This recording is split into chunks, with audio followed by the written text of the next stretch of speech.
ರಾಜಕಾರಣ ಮಾಡಂಗಿರಿ, ರಾಜಕಾರಣ ಮಾಡ್ಕೋ, ಯಾರು ಬೇಡ ಅಂತ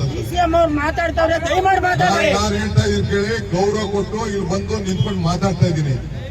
ಈ ಎದುರಿಕೆಗೆ ಈ ಇದಕ್ಕೆ ನನ್ನ MLA ನೀನು ಅವಮಾನ ಮಾಡಿ ಎದುರುಗಡೆ ಮಾತಾಡಿದ್ರೆ ನಾನು ಇಲ್ಲಿಂದ ಒಯ್ದಾಗ್ತೀನಿ. ನೀವೇನ್ ಬೇಕಾದ್ರೂ ಮಾಡ್ತೀನಿ.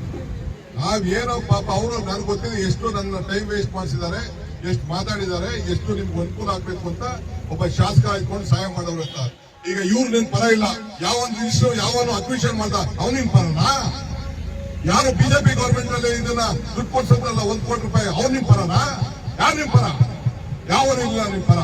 ಏನಾದ್ರು ನಿಮ್ಗೆ ಏನಾದ್ರು ಜೀವ ಕೊಡ್ಬೇಕು, ನಿಮ್ಗೆ ಏನಾದ್ರು ಒಳ್ಳೆ ಪರಿಹಾರ ಕೊಡ್ಬೇಕು ಅಂದ್ರೆ ಬಾಲಕೃಷ್ಣ ಇವತ್ತು ನಿಮ್ಗೋಸ್ಕರ ಹೋರಾಟ ಮಾಡ್ತಾ ಇರೋದು. ಯಾರು ಹೋರಾಟ ಮಾಡ್ತಾರ ಅಂತ ತಿಳ್ಕೊಳ್ಳಿ.